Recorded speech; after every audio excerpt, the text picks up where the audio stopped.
warahmatullahi wabarakatuh. Saya Nadira dari kelas 9D akan mempresentasikan hasil makalah kami yang akan menjelaskan tentang bioteknologi pertanian. Bioteknologi, ilmu yang mempelajari pemanfaatan makhluk hidup untuk menghasilkan barang dan jasa. Makhluk hidup dalam bioteknologi disebut dengan agen bioteknologi. Agen bioteknologi ada yang digunakan. Yang pertama secara utuh, seperti contohnya bakteri. Yang kedua, sebagian DNA enzim.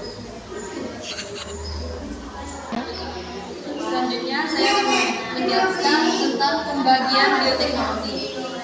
Bioteknologi yang pertama yaitu konvensional atau tradisional atau lawas.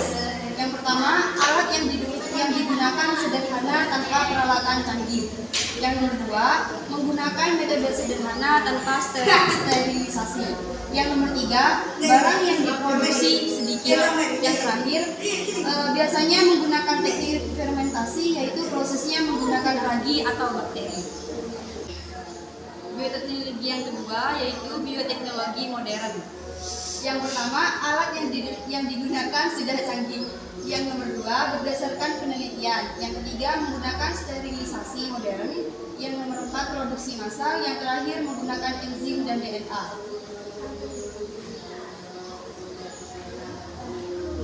Bidang pertanian adalah suatu alat baru dalam ilmu perbaikan tanaman dan hewan. Teknik ini menggunakan teknologi penggabungan atau penyambungan sel gen atau DNA, bisa disebut DNA, untuk memperbaiki tanaman dan hewan atau untuk menghasilkan produk baru. Selanjutnya, penerapan bioteknologi modern.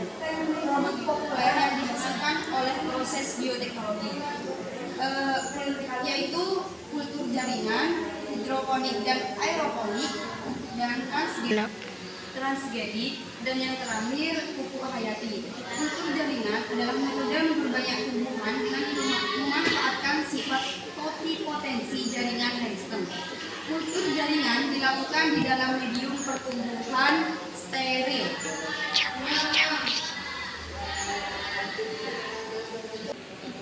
Sifat totipotensi adalah kemampuan sel atau jaringan tumbuh menjadi satu individu utuh.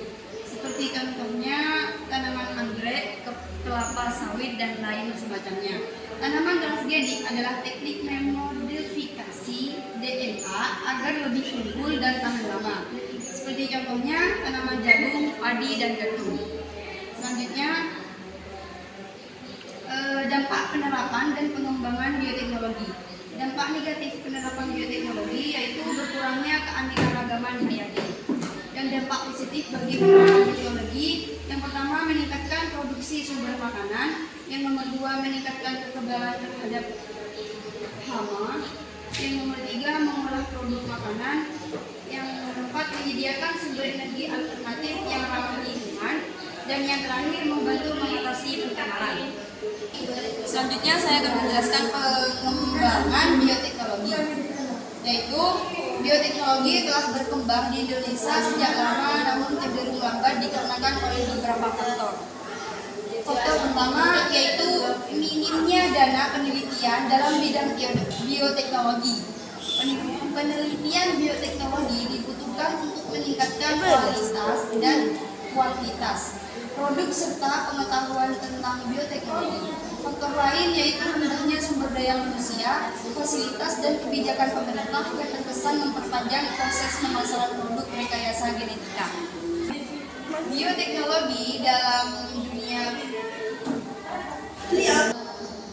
bioteknologi memiliki peranan positif bagi dunia pertanian, kesehatan, serta lingkungan. Dalam dunia pertanian, bioteknologi membantu untuk mengurangi krisis pangan, memperbaiki kualitas pangan, dan meningkatkan jumlah produksi hasil pertanian. Di bidang kesehatan, bioteknologi dapat mendiagnosis suatu penyakit genetis maupun non-genetis, serta mengobati penyakit tertentu dalam bidang lingkungan. Bioteknologi dapat meningkatkan kualitas lingkungan yang telah tercemar seperti remediasi, bioresin, mengurangi sampah plastik dengan memproduksi bioplastik, serta yang ramah lingkungan. Cukup sekian presentasi dari saya tentang bioteknologi pertanian. Kurang lebihnya mohon maaf. Wassalamualaikum warahmatullahi wabarakatuh.